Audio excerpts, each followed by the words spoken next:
Hermanos, esta tarde estaremos continuando con la segunda parte de nuestra serie de sermones titulada Falsas y Predestinadas Acusaciones.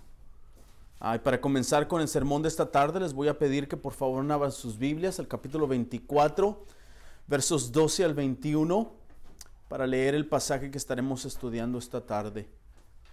Si están ahí, lean conmigo. Si no, por favor escuchen atentos la santa y suficiente palabra de Dios. Dear brethren, this afternoon we will be continuing with the second part of our sermon series titled False and Predestined Accusations. And to begin with this afternoon sermon, I'm going to ask you to please open your Bibles to chapter 24 of the book of Acts, verses 12 through 21, to read the passage that we will be studying this afternoon. If you are there, please read with me. If you're not, please listen carefully to the holy and sufficient Word of God. Verse 12, verso 12. And they did not find me disputing with anyone or stirring up a crowd, either in the temple or in the synagogues or in the city. Neither can they prove to you what they now bring up against me.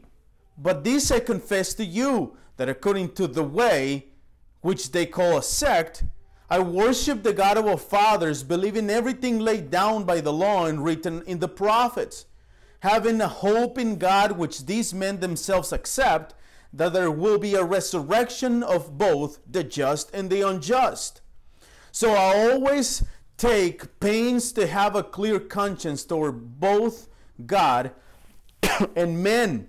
Verso 17, verse 17, después de varios años he venido para traer limosnas a mi nación y presentar ofrendas. En esto estaba cuando me encontraron en el templo después de haberme purificado, no con multitud ni con alboroto, pero estaban ahí ciertos judíos de Asia y que deberían haberse presentado aquí ante usted y acusarme si tuvieran algo contra mí. O si no, que estos mismos digan qué delito encontraron cuando me comparecí en el concilio, a no ser por esta sola declaración que hice en voz alta mientras estaba entre ellos. Por la resurrección de los muertos, soy juzgado hoy ante ustedes. Amén. Amados, ¿cuántas personas que nosotros conocemos mienten? La razón principal de las mentiras es el residuo de pecado que existe en las personas. Obviamente, lo que nos conocen a Cristo es el pecado normal. Pero la mayoría de las ocasiones una mentira es inventada porque la verdad traerá consecuencias que no serán placenteras para el individuo. Por tal motivo, al no querer sufrir en algunas ocasiones, la gente miente. Beloved, how many people do you know lie? The main reason for lying is, of course, sin. But in the case of the believer, the reason for sin is the reminder sin that is still exists in them. But most of the time, a lie is told because the truth will bring consequences that will not be pleasant for some individual. For this reason, not wanting to suffer the consequences of truth, people lie. Otra pregunta que tal vez no será muy placentera para algunos que están en este lugar esta tarde es, ¿alguien de ustedes miente? Si la respuesta a esta pregunta es sí, sí he mentido, nuestro deber es entonces, hermanos, es arrepentirnos del pecado inmediatamente y después de darnos cuenta que hemos pecado, pedir perdón a Dios y debemos pedir al Espíritu que nos ayude a no pecar más.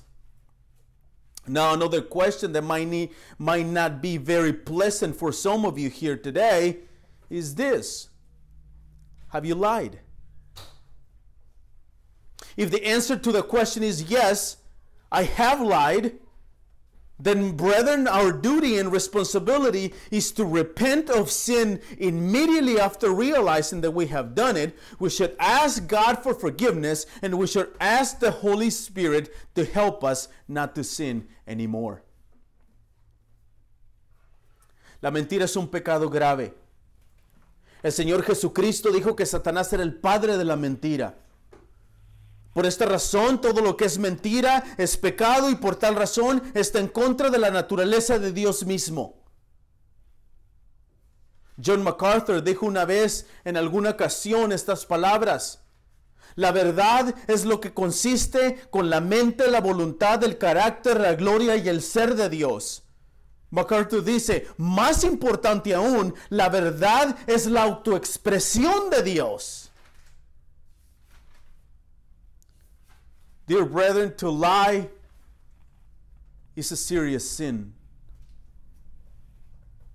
It has consequences. The Lord Jesus Christ said that Satan was the father of lies. For this reason, everything that is a lie is sin, and for that reason is against the nature of the Father. John MacArthur once said about lying and truth, he said, quote, truth is that which is consistent with the mind, will, character, glory, and the being of God. And then MacArthur continues and says, even more to the point, truth is the self-expression of God, end quote. El escritor J.A. Clark escribió una historia en alguna ocasión, y en esta historia dice que cuando el padre del gran filósofo alemán Immanuel Kant era ya un hombre viejo, hizo un viaje peligroso a través de los bosques de Polonia a su país natal en Silesia. En el camino se encontró con una banda de ladrones que le exigieron todos sus objetos de valor y finalmente le preguntaron al hombre, ¿nos has dado todo? Y no le permitieron que se fuera hasta que él respondió, sí, les he dado todo lo que tengo. Cuando los ladrones se habían marchado, ya no podían verlo más, su mano derecha tocó algo con fuerza. Era la costura de su túnica. Ahí había escondido su oro.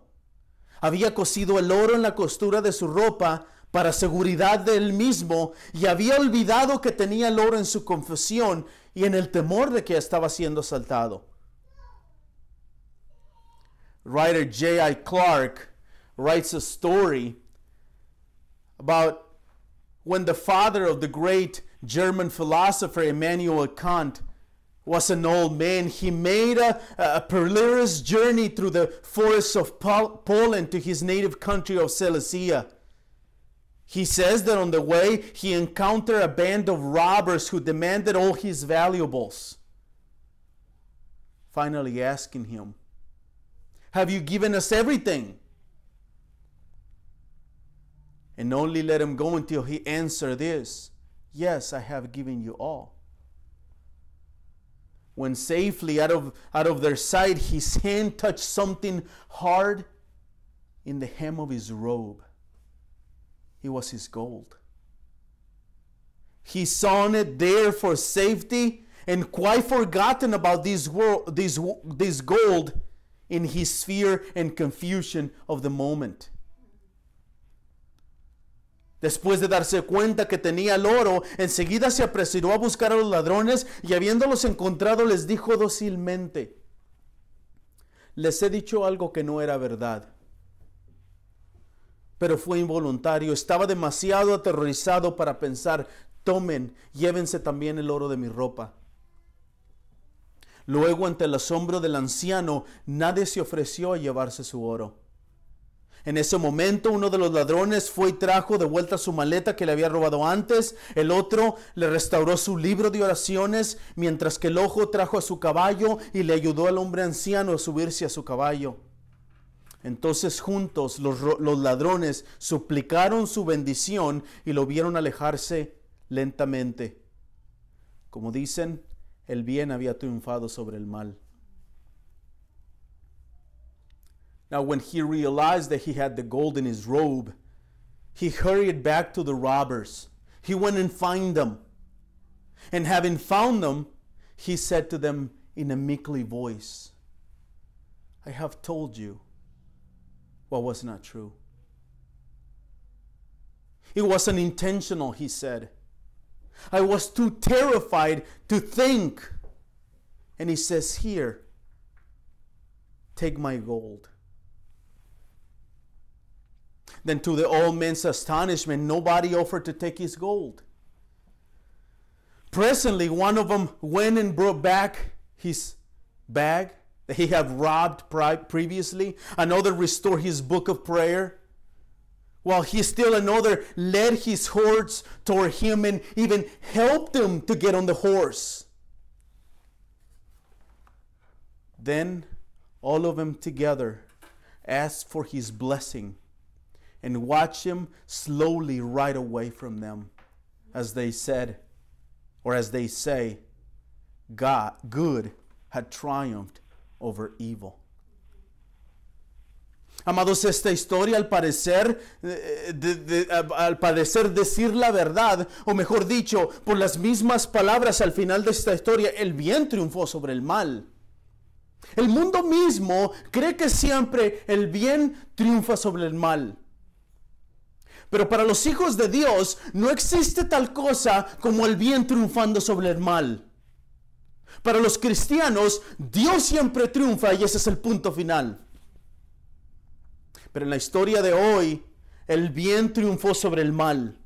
Más bien, en la narrativa que estaremos estudiando el día de hoy, la verdad será simplemente expuesta, pero será la providencia y la soberanía de Dios que triunfará sobre las mentiras y las falsas acusaciones en contra de Pablo de los judíos.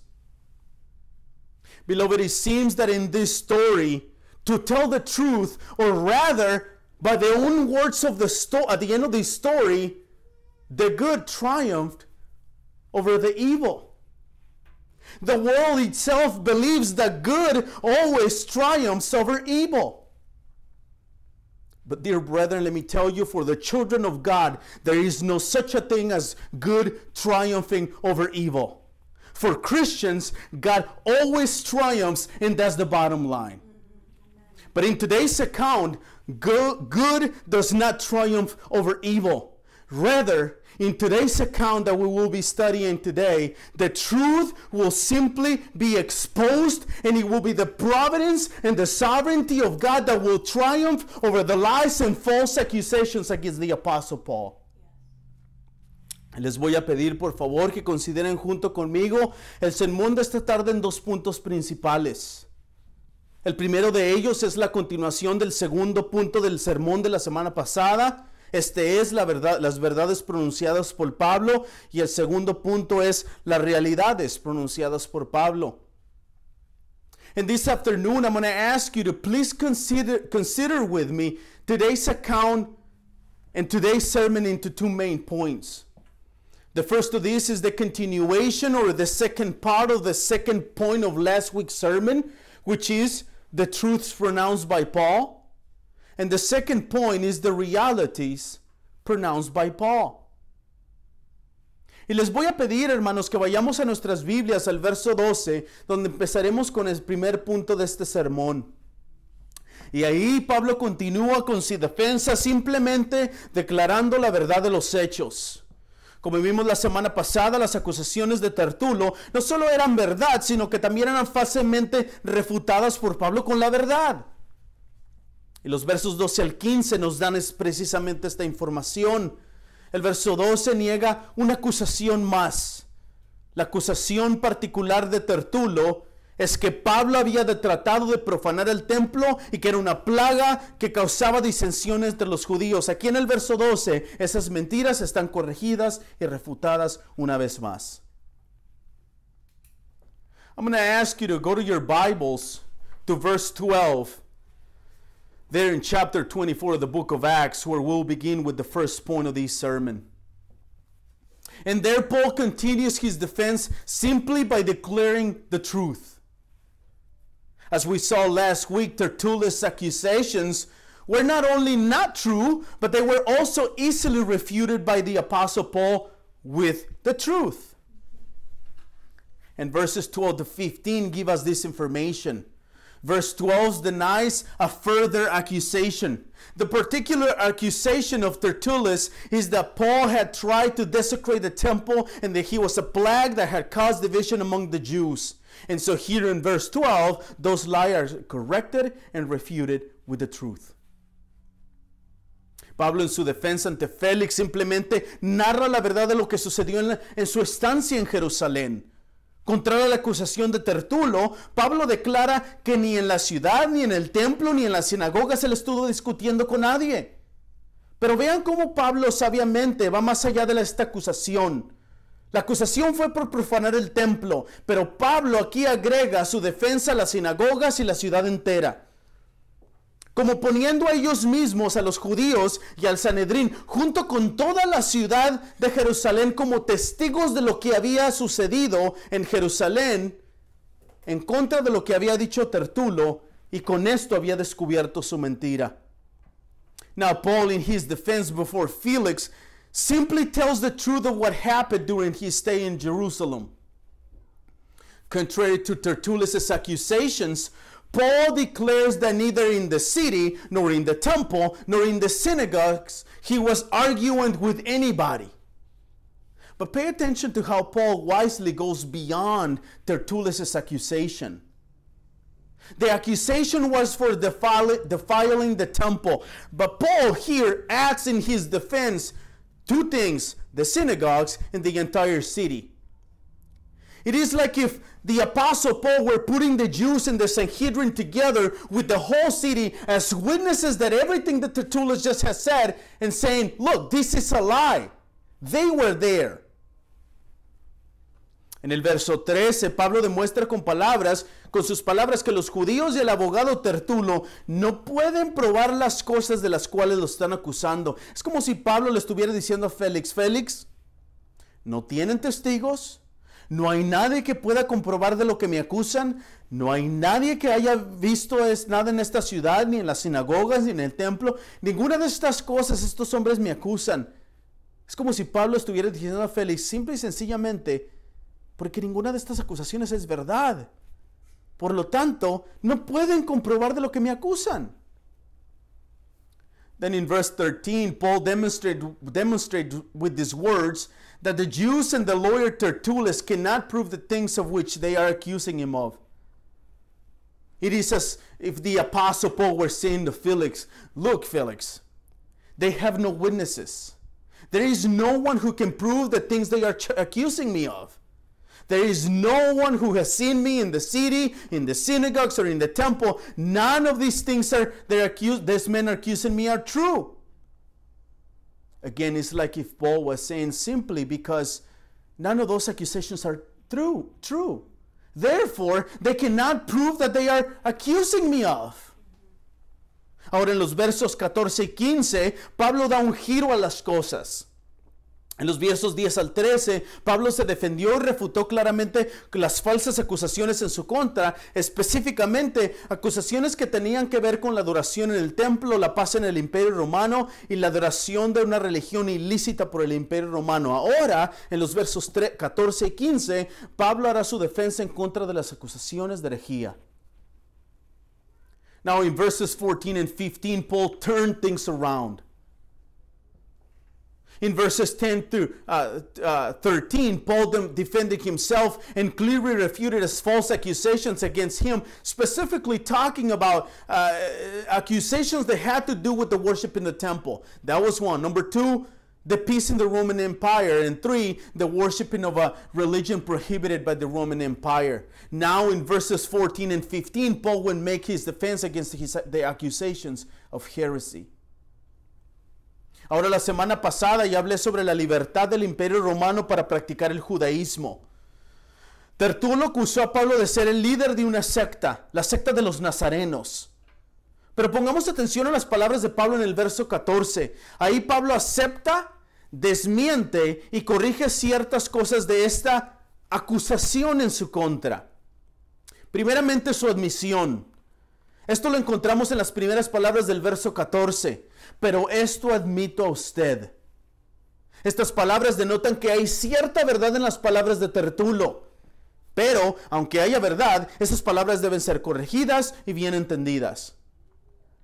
Now, last week I already talked about the freedom of the Roman Empire to practice the religion of Judaism. Tertullus accused Paul of being the leader of a sect or a heresy or a cult, the sect of the Nazarenes. But pay attention to Paul's words in verse 14. There Paul accepts, denies and corrects certain things about this accusation against him. First, his own admission. We find this in the first words of verse 14.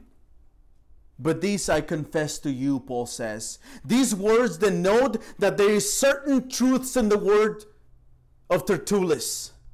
But although there is truth in these words, those words must be corrected and well understood.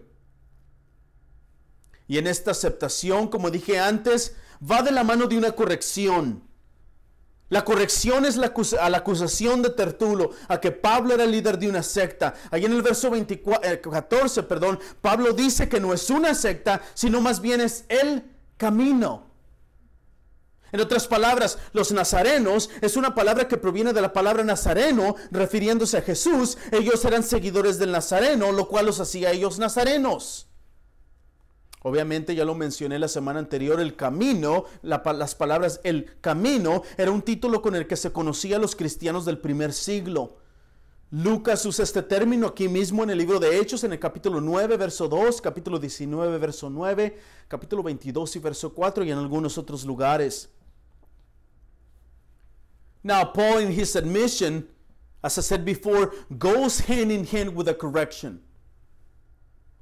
The correction is Tertullus' accusation.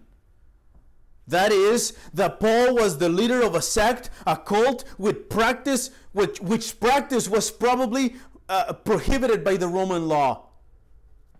There in verse 14, Paul says that it is not a sect, but rather it is the way, Paul says in verse 14. In other words, the Nazarenes is a word that comes from the word the Nazarene, which refers to the Lord Jesus Christ and his birth.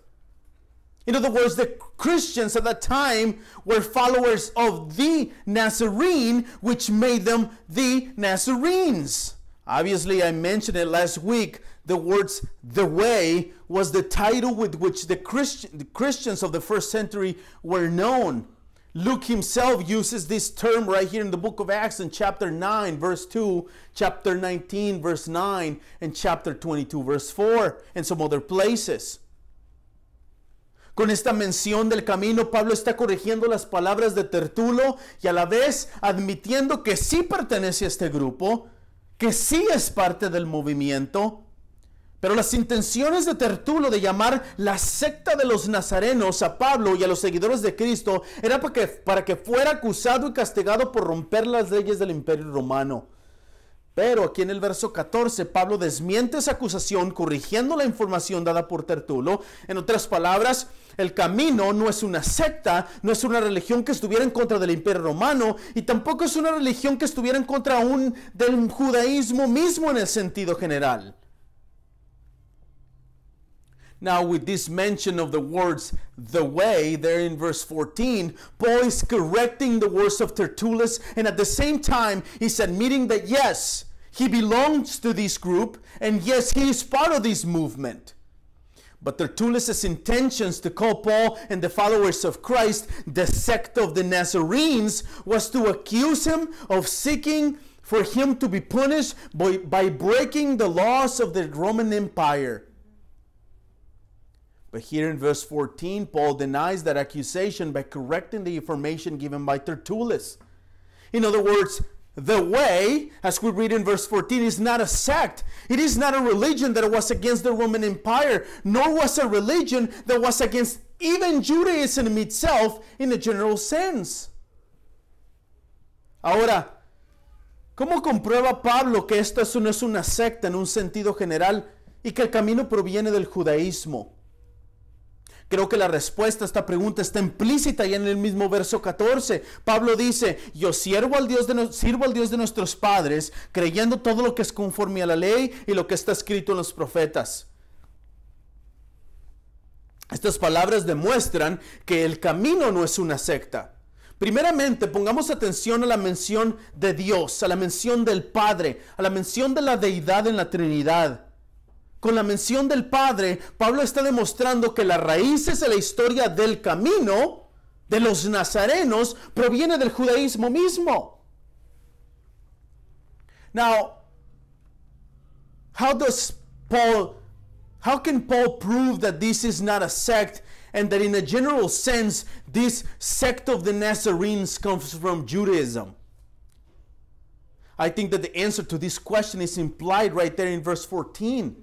Paul says these words, I worship the God of our fathers, believe in everything laid down by the law and written in the prophets. These words, dear brethren, imply that the way is not a sect.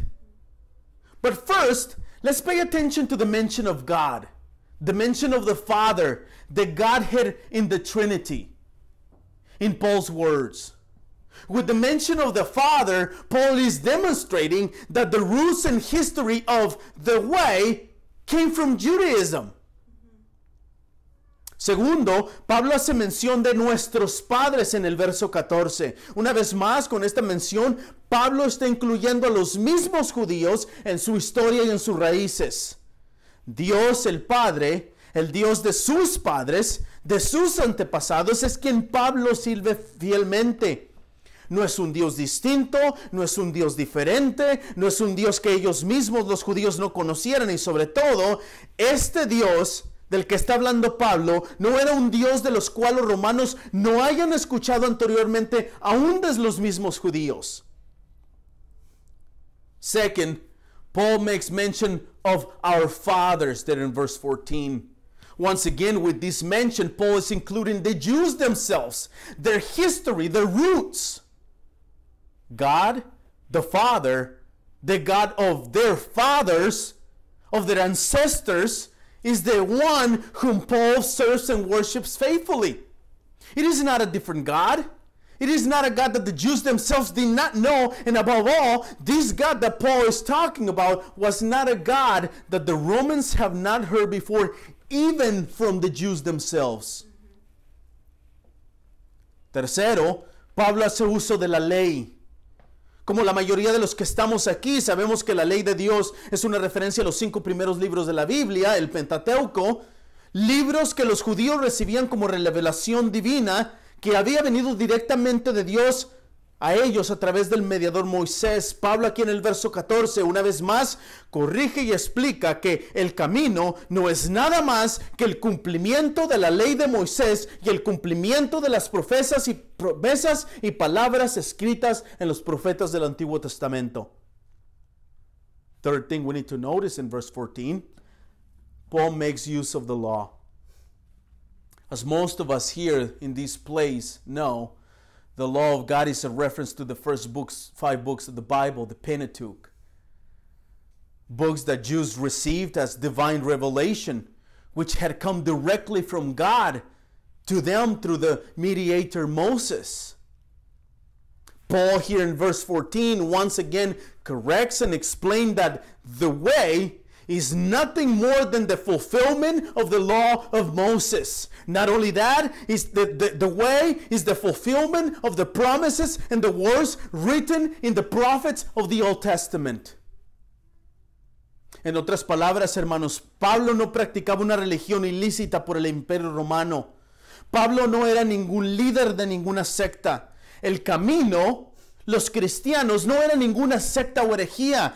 Pablo no adoraba a un Dios diferente que el Dios de los judíos, pero sí existía una pequeña diferencia entre Pablo y los judíos, hermanos. La gran diferencia es que Pablo adoraba al Padre a través de la obediencia y de la fe de su Hijo Jesucristo.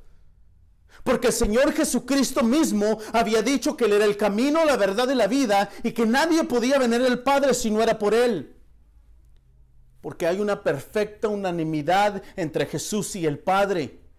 Porque Jesús y el Padre, el Señor Jesucristo mismo dijo que el que no honra al Hijo, no honra al Padre que lo envió.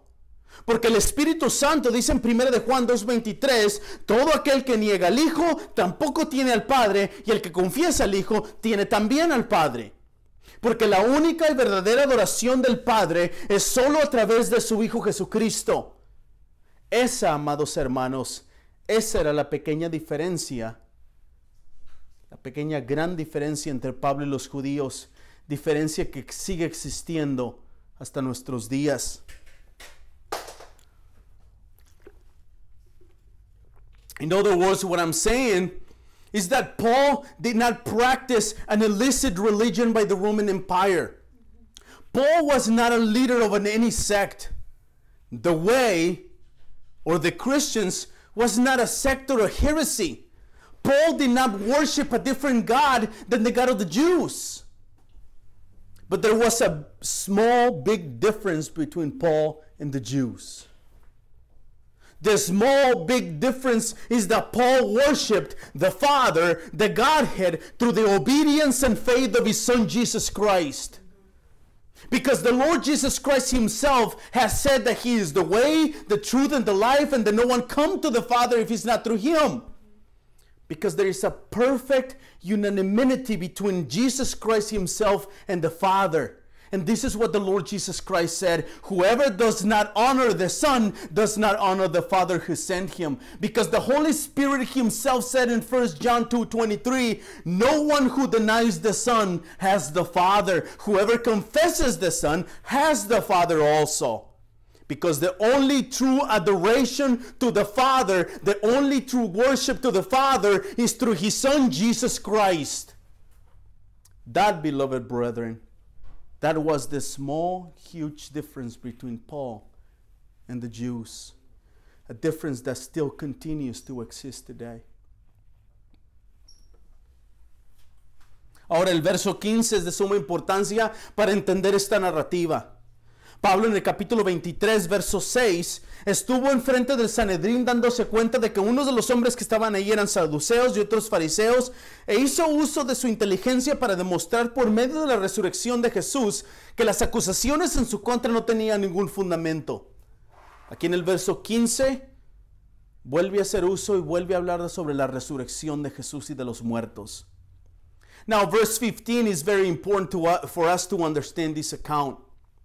Paul in chapter 23 verse 6, when he was in front of the Sanhedrin, realizing that some of them were Sadducees and the other part were Pharisees, he used to exercise his wisdom to talk about and bring about the topic of the resurrection. Here in verse 15, Paul once again comes to this topic, this theme of the resurrection, to talk about it again. Allí en el verso 15, Pablo incluye, para seguir demostrando que el camino no era una secta, a los judíos mismos en sus palabras. Pablo dice al comienzo del verso 15, teniendo una esperanza en Dios, la cual estos hombres mismos aceptan. Como dice la versión ESV, English Standard Version, esta inclusión de los judíos, específicamente la inclusión de los fariseos, ayudaría a Félix a darse cuenta de que él no era parte de ninguna secta, sino que más bien él mismo era un judío. Con estas palabras, Pablo está demostrando que sus creencias y su fe no provienen de las invenciones humanas ni de la mente humana, más bien esta fe proviene de Dios mismo, de las mismas escrituras, sino de los hombres. There in verse 15, Paul includes to continue demonstrating that the way was not a sect to the Jews themselves in his words. Paul says at the beginning of verse 15, having a hope in God which these men themselves accept. This inclusion of the Jews, specifically I'm talking about the Pharisees, will help Felix to realize and to understand that Paul was not a part of any sect, but rather he was a Jew. With this word, Paul is showing that his beliefs and his faith did not come from human inventions or from the human mind and the human wisdom, but rather his faith comes from God himself, from the scriptures themselves, and not from men. Hermanos, ahora Pablo ya no era un judío como los que estaban enfrente de él, que esperaban la llegada de un Mesías. Más bien, Pablo era un judío que proclamaba la llegada, la muerte y la resurrección del Mesías. Un judío que creía en el cumplimiento de las promesas de la ley y los profetas. Ley y profetas que no podían ser cumplidos por los hombres, pero que habían sido cumplidos por un hombre, Jesucristo hombre, el único y el verdadero Mesías. El único que pudo haber cumplido el pacto de las obras perfectamente para dar vida eterna a aquellos quienes el Padre le había dado desde antes de la fundación del mundo, para que los redimiera, los introdujera al pacto de la gracia Brethren, Paul at this moment was no longer a Jew like those who were in front of him, waiting for the arrival of the Messiah. Rather, Paul was a Jew who proclaimed the arrival, the death, and the resurrection of the Messiah as something that had already happened. A Jew who believed in the fulfillment of the promises of the law and the prophets. Law and prophets that could not be fulfilled by any man, but that had been fulfilled by one man, Jesus Christ the man, the one and true Messiah. The only one who could have fulfilled the covenant of works perfectly to give eternal life to those whom the Father had given him before the foundation of the world. And that is to redeem them and to introduce them into the covenant of grace. Ahora la pregunta que debemos estarnos preguntando en estos momentos es, ¿cuál es la esperanza que tiene Pablo? ¿Qué es la esperanza que aún los mismos judíos abrigan? La respuesta la encontramos ahí mismo en el verso 15, la esperanza de la resurrección de los muertos. Esta resurrección obviamente es tanto de los judíos como de los justos como de los impíos, como dice Pablo ahí en el verso 15. Now the question that we should be asking ourselves at this moment is, what is this hope? There in verse 15, which is the hope that even the Jews themselves hope for. The answer is found right there in verse 15. This hope is the resurrection of the dead. The resurrection, obviously, as much of the righteous as of the wicked, as Paul says in verse 15. Y en esas palabras, hermanos, tanto de los justos como de los impíos, es precisamente en la que quiero que pongamos atención esta tarde. Esa es una vez más la pequeña y gran diferencia entre Pablo y los judíos. Pongamos atención a sus mismas palabras. Al comienzo del verso 15, Pablo dice que tanto los judíos abrazan esta esperanza. Ya hemos establecido, hermanos, que esta esperanza es la resurrección. En otras palabras, Pablo está diciendo que él y los judíos tienen las mismas creencias, haciendo ver con esto que el camino no es una secta. Pero la diferencia entre los judíos y Pablo se hace abismal, hermanos, en las palabras tanto de los justos como de los impíos. And it is in the words of both the just and the unjust precisely in which I want us to pay attention this afternoon. That is once again the small and great difference between Paul and the Jews. Pay attention to his words at the beginning of verse 15. He says that both the Jews and him embrace a hope. Now we already established what this hope is the resurrection. In other words, Paul is saying that he and the Jews together have the same beliefs, making it clear that the way is not a sect. But brethren, the small, big difference between the Jews and Paul becomes abysmal in the words, both of the righteous and the wicked, both the just and the unjust. Estas palabras, tanto de los justos como de los impíos, implican, y digo implican porque ustedes y yo sabemos cuál es el destino tanto de los justos como de los impíos. Ustedes y yo sabemos, hermanos, que habrá vida eterna de paz con Dios y habrá un castigo eterno y juicio para aquellos que no reciben a Cristo. Estas palabras son la pequeña gran diferencia. Una vez más, Pablo con sus palabras de verdad no solo acepta que él tiene en común algunas cosas con los judíos, pero también a la vez corrige las mentiras y diferencias con los judíos. These words, both the just and the unjust, assume and imply, and I'm saying this because you and I know the destiny of both, the righteous and the wicked. You and I know this. That is, that there will be eternal life of peace with God for the just and eternal punishment and judgment for those who not receive Christ. These words are the small, big difference between Paul and the Jews. That is the understanding of the resurrection. Once again, Paul, with his words of truth, not only accepts that he has some things in common with the Jews, but also he corrects the lies and differences between him and the Jews.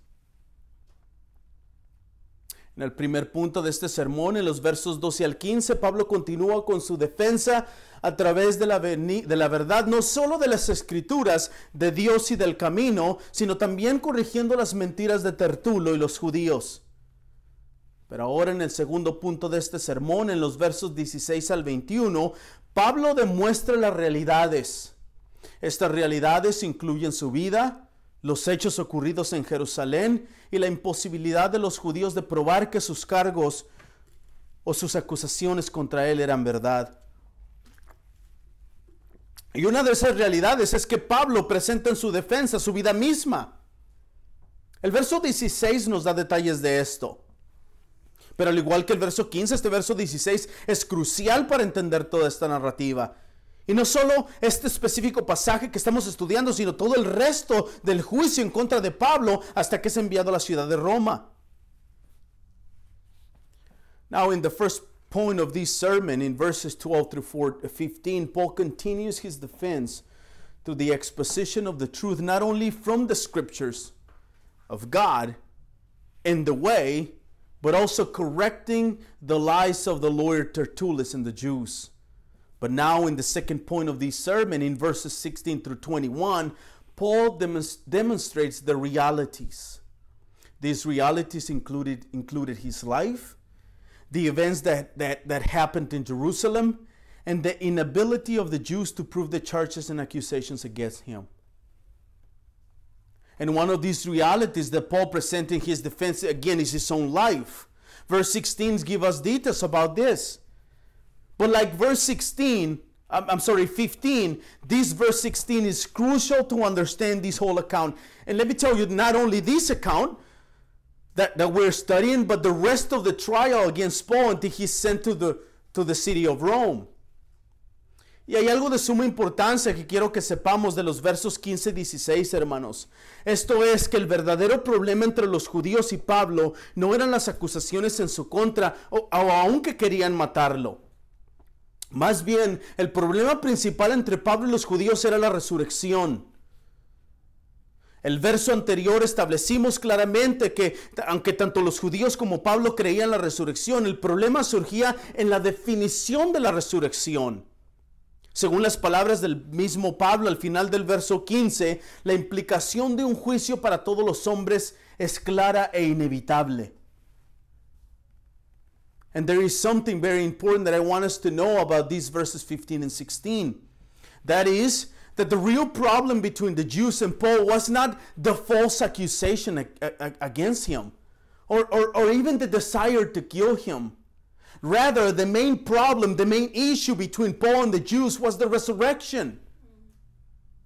In the previous verse, we stated clearly that although both Jews and Paul believed in the resurrection, the issue arose in the definition of the resurrection.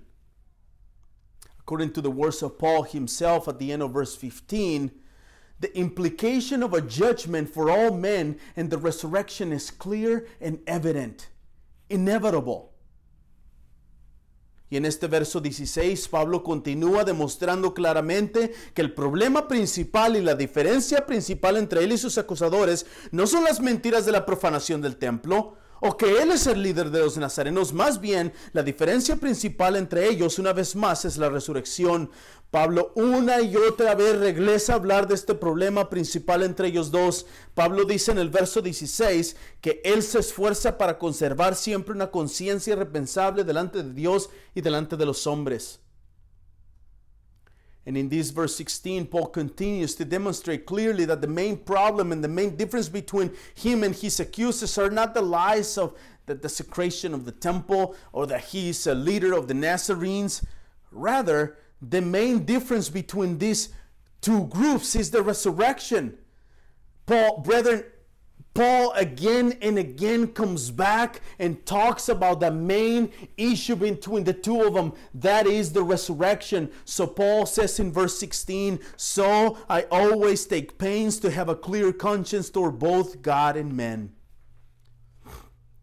Pero quiero que pongamos atención a las primeras palabras del verso 16, hermanos. Estas palabras son por esto, dice Pablo. Vean cómo traduce la versión en inglés esta palabra por esto, la traduce so, que significa entonces. O vean cómo la nueva versión americana traduce esta palabra aún más claro. La nueva versión americana dice, in view of this, que significa en vista de esto. En otras palabras, es como si estuviéramos leyendo las palabras de Pablo al principio del verso 16. Por esto, entonces, en vista de esto, obviamente estas palabras son acciones dadas por consecuencia de algo que él mismo ya ha dicho anteriormente. Esto es, obviamente, la resurrección. But I want us to pay attention to the very first couple words of verse 16. These words are, so I. Pay attention how this word is translated here in the ESV. The very first word, it says, so, which means then, or therefore. Now, the NASB, the New American Standard Bible, translate this word even more clearly for us. The NASB says the words, in view of this. In other words, what I'm trying to say is that this word could be understood as this, because of this, then, or in view of this. Obviously, these words are actions given by consequence of those that Paul himself has previously said, that is the resurrection. In other words, what I'm saying is like if Paul is saying there in verse 16, because of the resurrection, I always take pains to have clear conscience towards God and men. Hermanos, lo que Pablo dice en el verso 16 es que en vista de que habrá una resurrección, por motivo de que habrá una resurrección de los muertos, tanto de los justos como de los impíos, el apóstol Pablo siempre se esfuerza para conservar una conciencia irreprensable delante de Dios y delante de los hombres.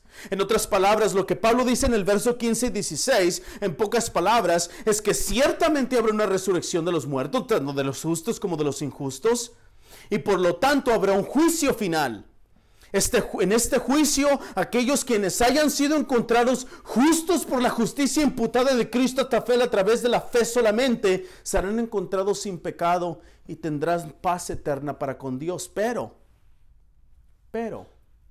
por el otro lado, aquellos quienes hayan vivido una vida impía de pecado, aquellos quienes hayan rechazado el Evangelio, aquellos quienes hayan vivido una vida moral tratando con sus acciones de agradar a Dios, con sus obras tratando de agradar a Dios, serán juzgados y enviados al lago de fuego donde había castigo eterno.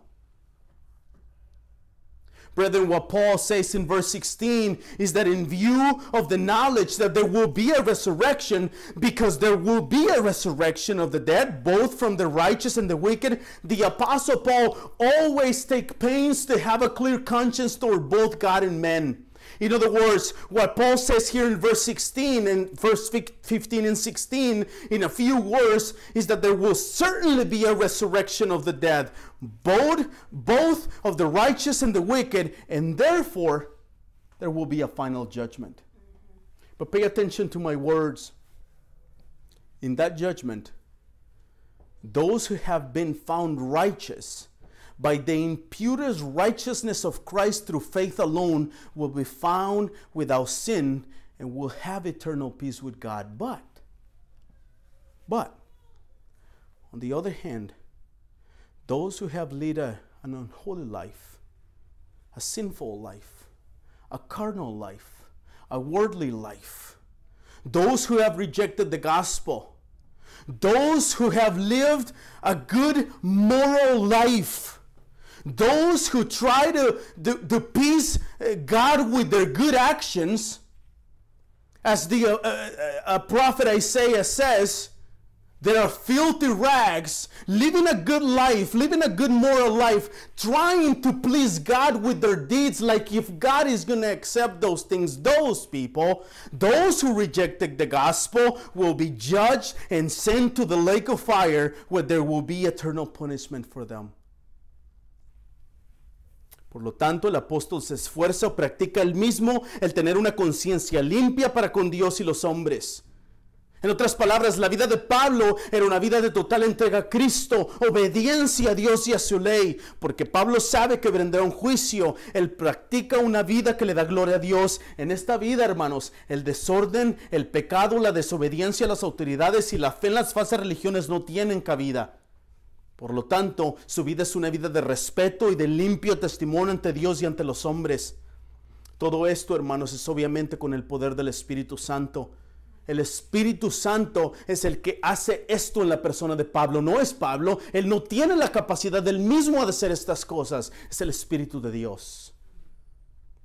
Therefore, the Apostle Paul strives or practices the law, always takes pains to have a clear conscience with God and men. In other words, Paul's life was a life of total surrender to Christ. Total obedience to God and His law, because Paul knows that judgment will come.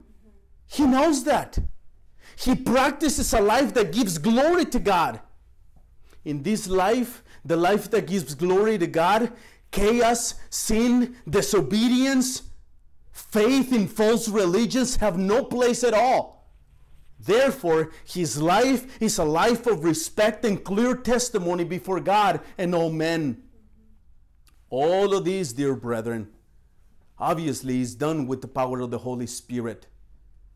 The Holy Spirit is the one who does these things in Paul's person. It's not Paul. He does not have the ability within himself to do these works. It is this Holy Spirit working in him.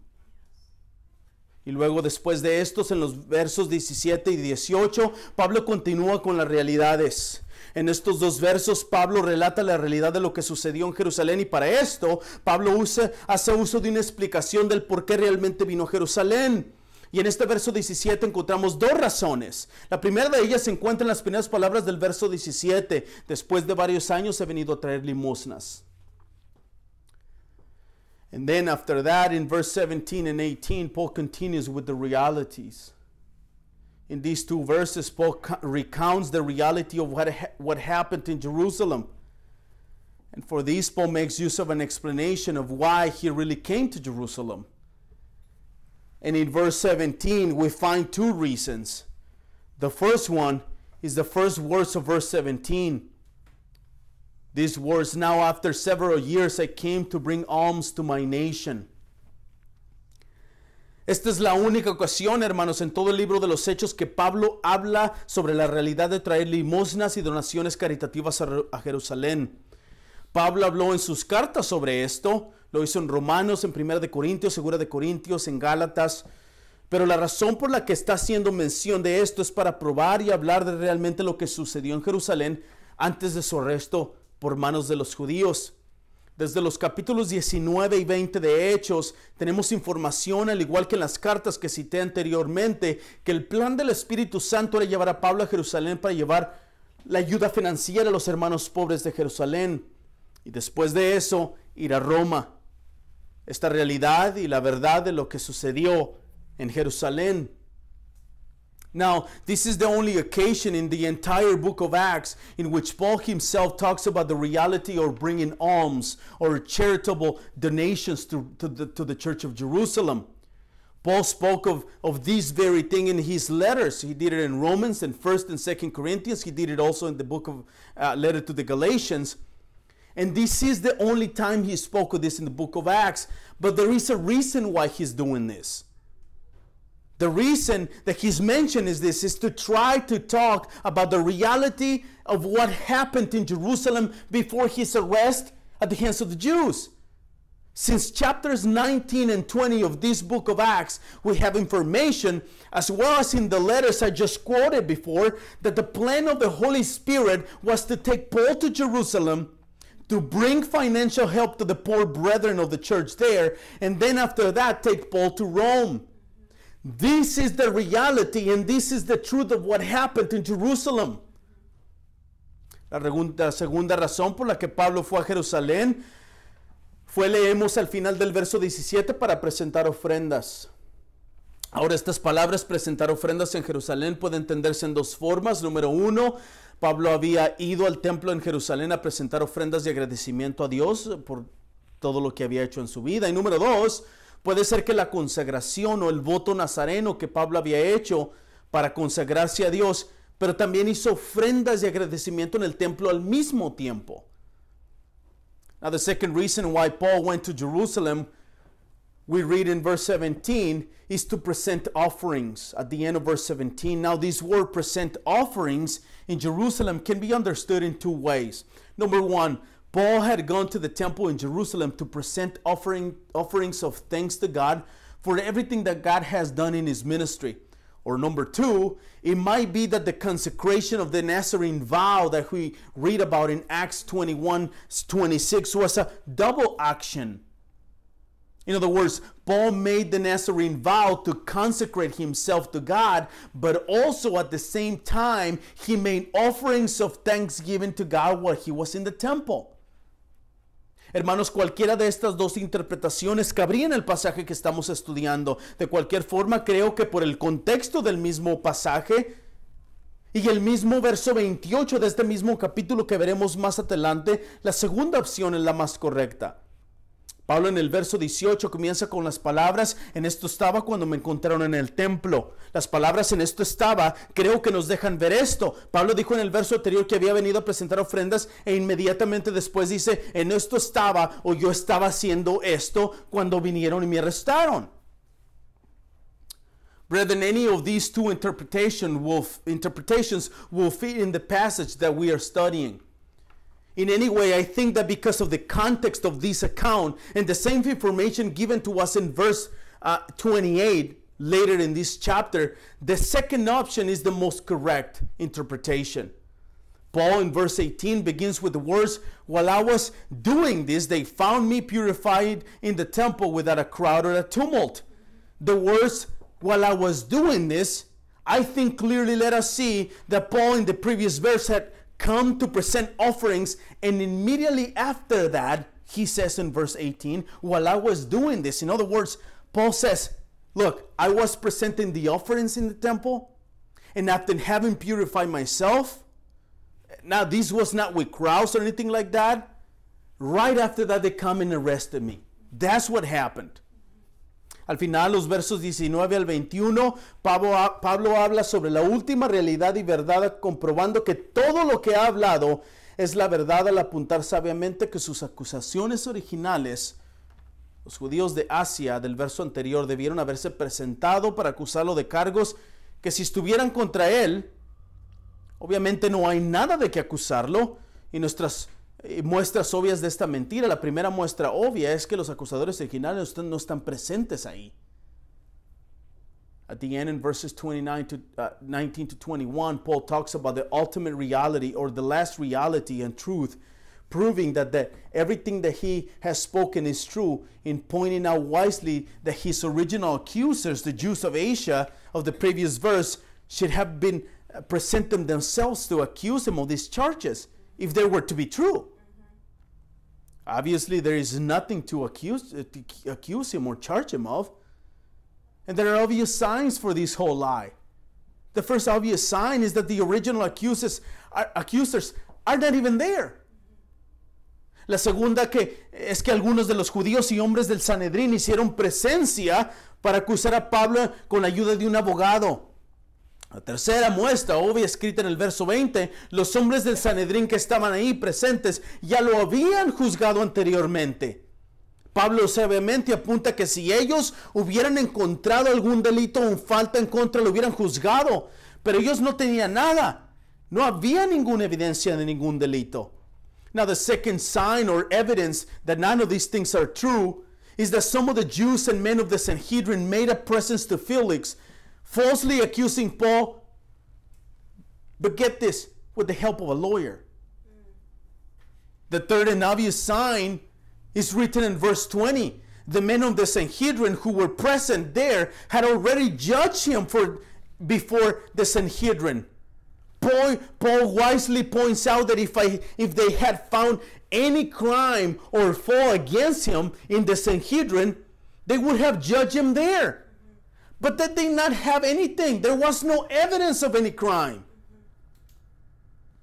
Al final, Pablo habla sobre la última realidad de su defensa. Esta es que la única cosa que ellos podrían comprobar es que él hizo esta declaración: por la resurrección de los muertos soy juzgado ante ustedes.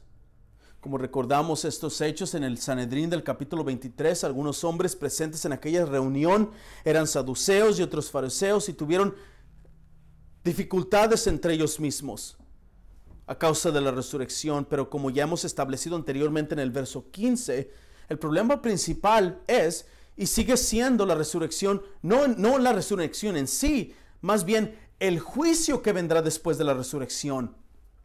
Esta es la única realidad que los judíos pueden comprobar como verdad, hermanos.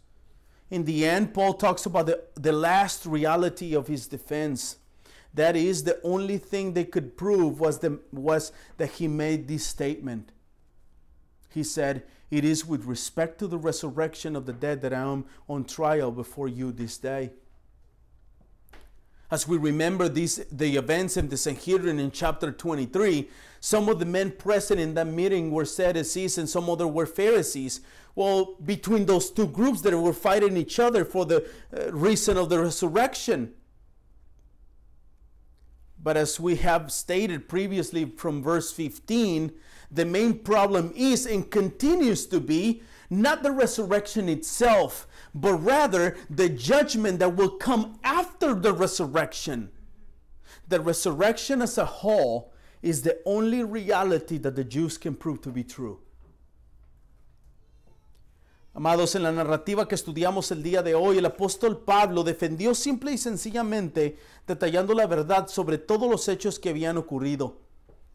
Los judíos, al querer deshacerse de Pablo, trajeron un abogado para que hablara por ellos, y el gobernador Félix, buscando de esa manera que Pablo fuera juzgado y sentenciado, pero todo esto fue hecho, como ustedes y yo sabemos, a base de mentiras. Beloved, in the account that we have studied today, the Apostle Paul defended himself simply by speaking details of the truth about all the events that happened in Jerusalem. The Jews, wanting to get rid of Paul, brought a lawyer before Felix, seeking in this way that Paul will be in trial and sentenced. But as you and I know already, this was made in the basis of lies from the part of the Jews. Debemos tener en claro, hermanos, qué es lo que está sucediendo en esta narrativa. Es qué es lo que sucederá, seguirá sucediendo hasta el fin del capítulo 28 de este libro de los Hechos de los Apóstoles. Y esto es que el Señor Jesús, providencial y soberanamente, está llevando a Pablo a la ciudad de Roma para que él allá predique su santo evangelio. Por esta razón, hermanos, todo lo que está sucediendo en la vida de Pablo es simplemente la guía del Espíritu Santo y la protección soberana de Dios. We must be clear about what is happening in this account, and not only in today's account, but also in what will be happening all the way until the end in chapter 28 of this book of Acts. And that is that the Lord Jesus Christ providentially and sovereignly is taking Paul to the city of Rome so that he can preach his gospel there. For this reason, dear brethren, everything that is happening in Paul's life is simply the guidance of the Holy Spirit and the sovereign and providential protection of the Lord Jesus Christ. Amados, todas las cosas concernientes al reino de Dios deben ser manejadas con la verdad. La verdad es la luz. La verdad es la palabra de Dios. La verdad es Jesús. La verdad se encuentra en su santo evangelio. La verdad hace libres a las personas del pecado. Y la verdad se encuentra solamente en Dios. Pero, amados hermanos, esta tarde debo advertirles que la verdad también nos traerá consecuencias. Nosotros, los hijos de Dios, seremos perseguidos, acusados y se burlarán de nosotros, nos insultarán y nos condenarán por declarar la verdad de la palabra de Dios. Beloved, all things concerning the kingdom of God must be handled with the truth. The truth is light. The truth is the Word of God. The truth is Jesus. The truth is found in His holy gospel. The truth sets people free from sin. And the truth is found only in God. But dear brothers and sisters, this afternoon I must warn you that the truth will also bring consequences to our lives. We, God's children, must always speak the truth, and people will not like that. We will be persecuted. We will be accused. We will be rejected. We will be mocked. People would insult us. People's going to speak about us, behind us, condemn us, declaring and saying that we're crazy and we're insane and crazy religious people for declaring the truth of the Word of God. Pero amados hermanos, nuestra responsabilidad es siempre defender y hablar la verdad de la palabra de Dios sin importar las consecuencias que ésta puede acarrear en nuestras vidas. En el Evangelio de Juan, capítulo 18, verso 37, Jesús dijo a Poncio Pilato que él, el Señor Jesús, había venido al mundo a dar testimonio de la verdad. Este testimonio de la verdad es el testimonio del Evangelio. Y de igual manera en la que Jesús vino al mundo a dar testimonio de la verdad, nosotros también debemos ser portadores de la verdad del Evangelio, la verdad de la palabra de Dios. My beloved brethren, our responsibility is always to defend and to speak the truth of the Word of God, regardless of the consequences this might have in our lives. In the Gospel of John, chapter 18, verse 37, Jesus told Pontius Pilate that he, the Lord Jesus Christ, had come into the world to bear witness of the truth. This testimony of the truth is the testimony of the gospel, of course. And just as Jesus came into the world to bear witness to the truth, we must also be bearers of the truth of the gospel, of the truth of the Word of God. Amados, la mejor manera en la que nosotros, los hijos de Dios, podemos defendernos ante la persecución y las falsas acusaciones de la gente es con la verdad. La verdad no solo de los hechos, sino la verdad de la palabra de Dios. Por esta razón, hermanos, les exhorto esta tarde a que la verdad siempre esté en sus labios. Que sean fieles a Dios y escapen de la tentación de la mentira.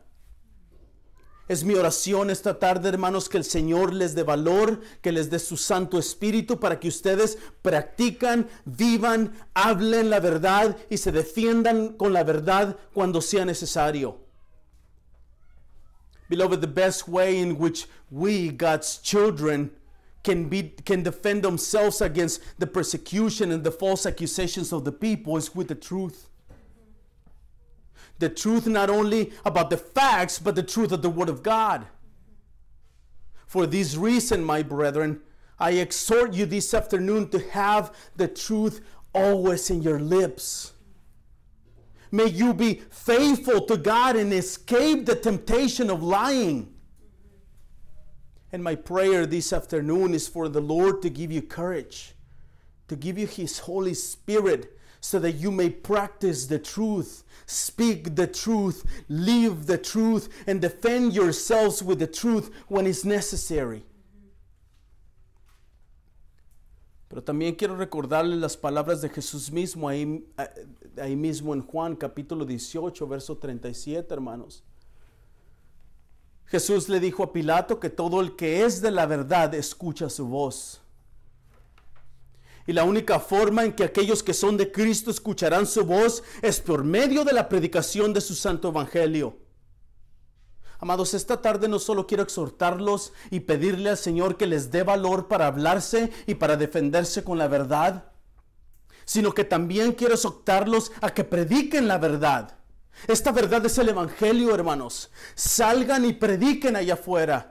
Pidan al Señor todos los días que les dé oportunidades de predicar el evangelio de Cristo.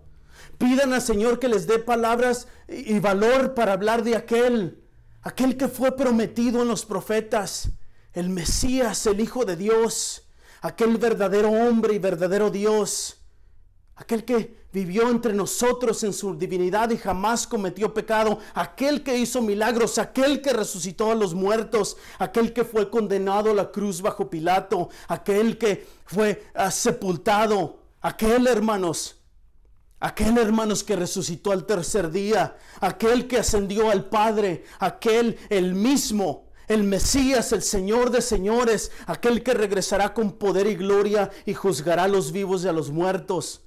Con esto, hermanos, no solamente estarán obedeciendo a su mandato de predicar el Evangelio, sino también estarán siendo usados mismos por Él para que todos los que son de la verdad escuchen su voz y vengan a Él. Amen. But I also want to remind you of the words of Jesus right there in John chapter 18, verse 37 that I read earlier. Jesus told Pilate in verse 37 that everyone who is of the truth listens to his voice.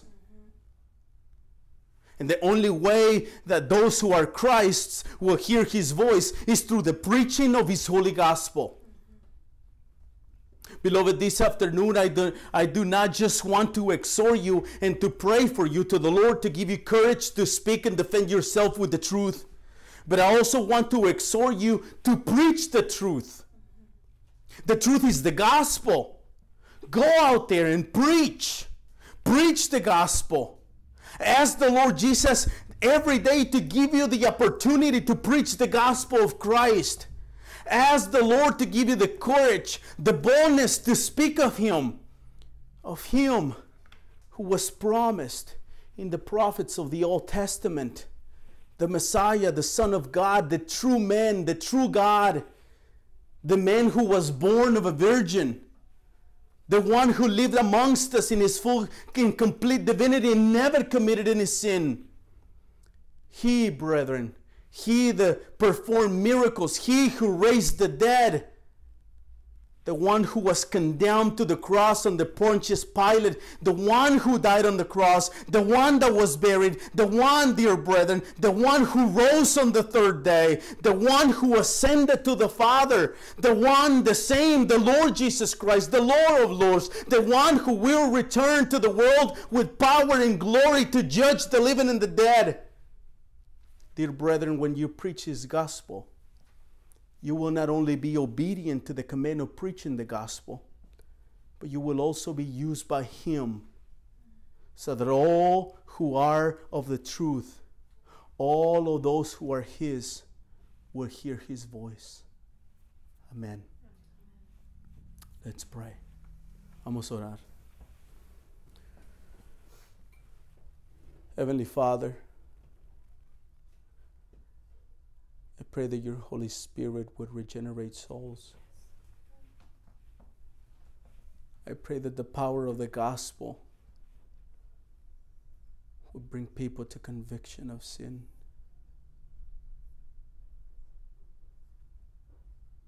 Father, I pray that your word will be transforming and sanctifying to your people. And Father, I pray that we would always speak the truth even when it has consequences. Help us to run from the temptation of lying. And Father, I pray that you would give us the power and the courage and the boldness to preach the gospel. Ayúdanos, Señor Jesús, y danos valor de predicar el Evangelio, para predicar el Evangelio. Te pido que tus hijos el día de hoy, Señor, continúen meditando en las palabras de tu santa palabra y que tu Santo Espíritu siga trabajando en los corazones de aquellos que son tuyos.